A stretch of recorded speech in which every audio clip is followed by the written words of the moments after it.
नमस्कार। आज हम बात करेंगे महाभारत युद्ध के बारे में कि आखिर क्यों महाभारत का युद्ध हुआ, किन लोगों के गलतियों के कारण इतने बड़े भीषण रक्तपात का आयोजन किया गया, कौन कौन से लोग इसके जिम्मेवार थे और भी बहुत कुछ जानेंगे। तो इन सब को जानने के लिए आप इस वीडियो को शुरू से लेकर अंत तक देखिए और अगर वीडियो अच्छा लगे तो अपने दोस्तों के साथ शेयर कीजिए, मेरे चैनल को सब्सक्राइब कीजिए और इस वीडियो को लाइक कीजिए। तो एक समय की बात है, महाराज शांतनु कुरुवंश के एक प्रसिद्ध, प्रभावशाली, महापराक्रमी और धार्मिक सम्राट थे। उनके पत्नी का नाम महारानी गंगा था और महारानी गंगा के गर्भ से 8वां पुत्र हुआ, उसका नाम देवव्रत हुआ। वो देवव्रत जो आगे चल कर के भीष्म पितामह के नाम से प्रसिद्ध हुए। भीष्म पितामह जब बाल्यकाल में थे तभी किसी कारणवश महारानी गंगा को अंतर्निहित होना पड़ा, जिसके बाद महाराज शांतनु बहुत ही अकेला महसूस कर रहे थे।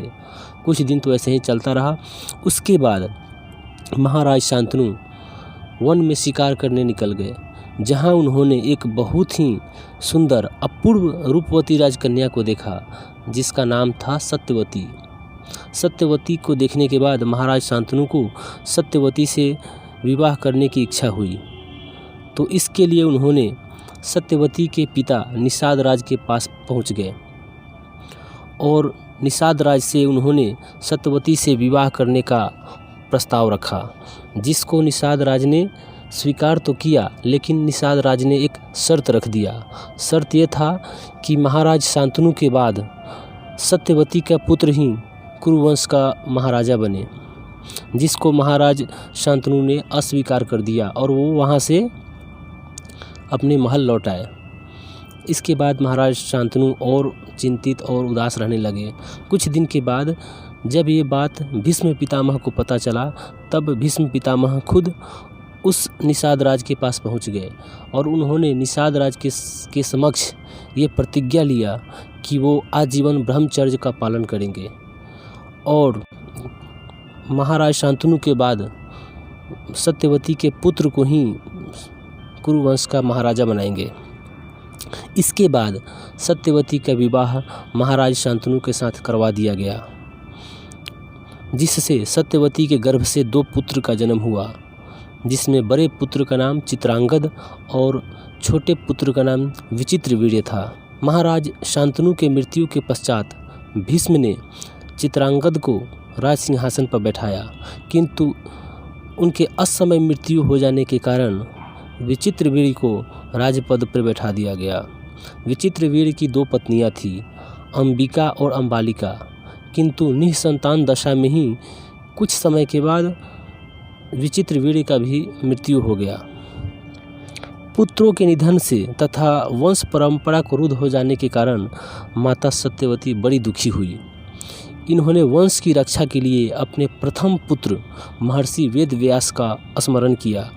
वेदव्यास जी ने माता सत्यवती की आज्ञा तथा भीष्म पितामह का अनुमोदन जानकर विचित्रवीर्य की पत्नी अंबिका से धृतराष्ट्र, अंबालिका से महाराज पांडु तथा उनकी दासी के गर्भ से महात्मा विदुर को उत्पन्न किया। धृतराष्ट्र के जन्मांध होने के कारण पांडु को राज सिंहासन पर अधिष्ठ किया गया।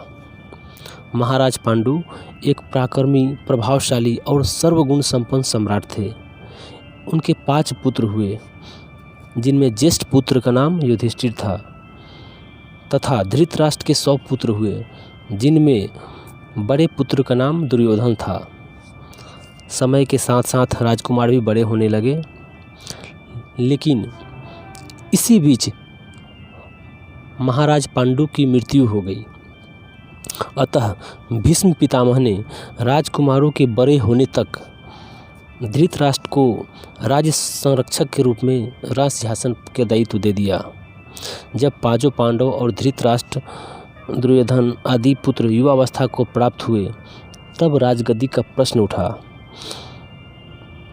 महाराज धृतराष्ट्र अपने पुत्रों के प्रति पक्षपाती थे। वे छल बल से दुर्योधन को राज्यपद पर अभिषिक्त करना चाहते थे, किंतु भीष्म पितामह जैसे परम धार्मिक, पूज्य व्यक्ति और प्रजाओं के दबाव के कारण ऐसा नहीं कर सके।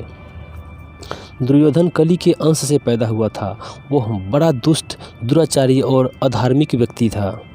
वह नाना प्रकार के षड्यंत्रों द्वारा पांडवों को मारने का निष्कंटक राज सिंहासन चाहता था। महाराज धृतराष्ट्र भी मन ही मन अपने बुरे कृत्यों का अनुमोदन करते थे। महर्षि व्यास, भीष्म पितामह, गुरु द्रोणाचार्य, महात्मा विदुर आदि के पुनः पुनः अनुरोध करने पर भी धृतराष्ट्र ने पांडवों को अपना प्राप्य आधा राज नहीं दिया। उन्होंने बहार रूप से युवराज युधिष्ठिर को आधे राज्य के राजा के रूप में अभिषेक कर उन्हें नवनिर्मित वरानव्रत नगर में भेज दिया। दुर्योधन उस नए राजभवन को जलाकर पांडवों को मार डालना चाहता था। धृतराष्ट्र का भी इसमें अनुमोदन था, किंतु भगवत इच्छा से पांडव लोग किसी प्रकार बच निकले। इसके कुछ समय बाद द्रौपदी से पांडवों का विवाह हुआ। पांडव अभी जीवित हैं यह पता लगने पर दुर्योधन ने पिता से परामर्श कर पांडवों को पुनः हस्तिनापुर में बुलवाया। इधर भीष्म पितामह आदि गुरुजन के आदेश एवं प्रजा के अनुरोध से पांचों पांडव को इंद्रप्रस्थ नामक जगह स्थान का राजत्व सौंप दिया गया। पांडवों ने वहां श्री कृष्ण की सहायता से मय दानव द्वारा एक अद्भुत सुंदर नगरी और राजभवन का निर्माण करवाया। कुछ ही दिनों में पांडवों ने भारतवर्ष के बड़े बड़े राजाओं को जीतकर एक महाराजसूय यज्ञ का अनुष्ठान किया। महाराज धृतराष्ट्र एवं दुर्योधन आदि पांडवों के राजसूय यज्ञ को देख सुनकर ईर्ष्या से जल उठे।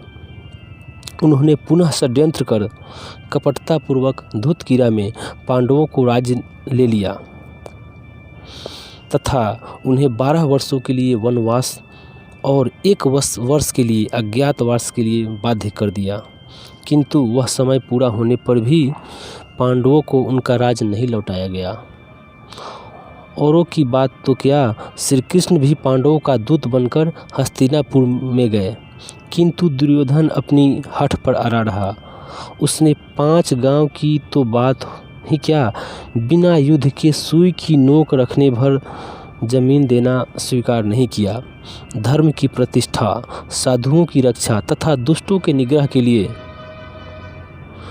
भगवान श्री कृष्ण का आविर्भाव हुआ।